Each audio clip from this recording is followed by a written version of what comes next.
नहीं, अन्याय उनके साथ नहीं हुआ, उन्होंने अन्याय किया है। बिल्कुल ठीक सरकार ने नोटिस दिया। तो प्रयागराज के तट पर बवाल जो मचा मानो पूरे उत्तर प्रदेश से होते हुआ दूसरे राज्यों में भी पहुंच गया है और अलग अलग मत इस पूरे बवाल पर देखने को मिल रहे हैं। हम बात कर रहे हैं स्वामी अविमुक्तेश्वरानंद के समर्थकों के साथ मारपीट और उनको संगम स्नान से रोकने की उस घटना को लेकर। इस पर रामभद्राचार्य जो कि राम कथावाचक हैं, उनकी तरफ से एक बड़ा स्टेटमेंट आता है और वो कहते हैं कि दरअसल यहाँ पर स्वामी अविमुक्तेश्वरानंद के साथ अन्याय नहीं हुआ बल्कि उन्होंने अन्याय किया। और शंकराचार्य को लेकर जो सवाल उठाया गया कि क्या अविमुक्तेश्वरानंद शंकराचार्य हैं या नहीं, मेला प्राधिकरण के उस नोटिस के बाद जो जिरह शुरू हुई उस पर रामभद्राचार्य ने बड़ा स्टेटमेंट दिया ग्वालियर में। सुनिए। मुक्तेश्वरानंद कह रहे हैं कि हमारे साथ अन्याय हुआ है। कौन कर रहा है? मुक्तेश्वरानंद। नहीं, अन्याय उनके साथ नहीं हुआ, उन्होंने अन्याय किया है। नियम ये होता है कि हम लोग भी, मैं तो जगत गुरु हूँ, वो तो अभी जगत गुरु भी नहीं है।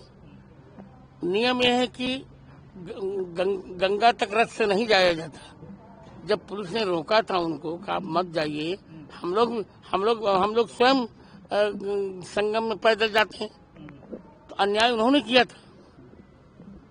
सरकार ने नोटिस दिया कि आपको जो है किसने जो है बिल्कुल ठीक सरकार ने नोटिस दिया, सब कुछ उचित है। सुप्रीम कोर्ट का नियम नहीं मान रही सरकार। सुप्रीम कोर्ट का भी नियम नहीं मान रही है सरकार। सुप्रीम कोर्ट कहाँ नियम है? शंकराचार्य को लेके भी सवाल उठे हैं।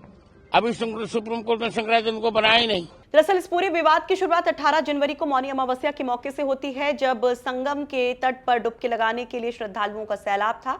उस दौरान अपने शाही अंदाज में ज्योतिष पीठ के शंकराचार्य अविमुक्तेश्वरानंद अपने समर्थकों के साथ डुबकी लगाने जा रहे थे और उसमें आरोप लगा कि पुलिस ने जब उनको संगम नोज जाने से रोका तो उनके समर्थक भड़क गए और बाद में पुलिस और उनके समर्थकों के बीच में हाथापाई तक होती है।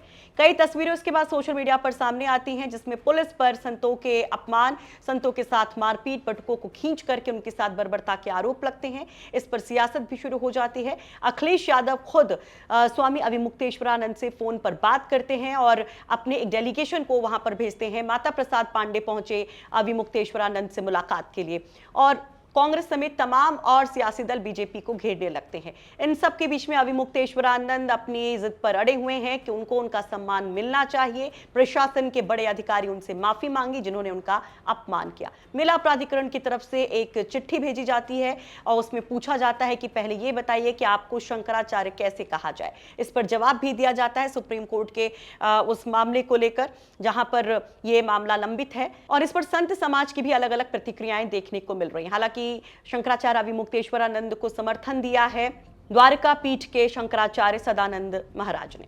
वो कहते हैं कि अभी मौनी अमावस्या में स्नान के लिए दुखद घटना घटित हुई जहां बटुक ब्राह्मणों को प्रशासन के कुछ कर्मचारियों के द्वारा, पुलिस प्रशासन के द्वारा चोटी पकड़कर घसीटा गया। शिखा का अर्थ नहीं जानते हैं ये लोग, धर्म का अर्थ नहीं जानते, पढ़े तो जाने। शिखा जो होती है वो ब्रह्मरंध्र होता है और ब्रह्मरंध्र का अपमान नहीं किया जा सकता। आगे कहते हैं आचार्य जी को रोका गया स्नान से, शंकराचार्य जी को रोका गया, ब्राह्मणों के छोटे छोटे विद्यार्थी थे, साधु भी थे, उसमें उनको रोका गया, उनको घसीट करके उनको दंड दिया गया। ये शासन का अहंकार है।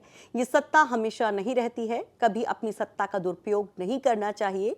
गंगा स्नान करने जाने वाले लोगों को रोकने वालों पर गौहत्या का पाप लगेगा। शास्त्र वचन है, मेरा वचन नहीं, शास्त्र का वचन है। गंगा स्नान करने में जो विघ्न डालता है उसे गौहत्या का पाप लगता है। वैसे इस पर आप क्या कहेंगे? अपनी राय कमेंट बॉक्स में जरूर रखिए।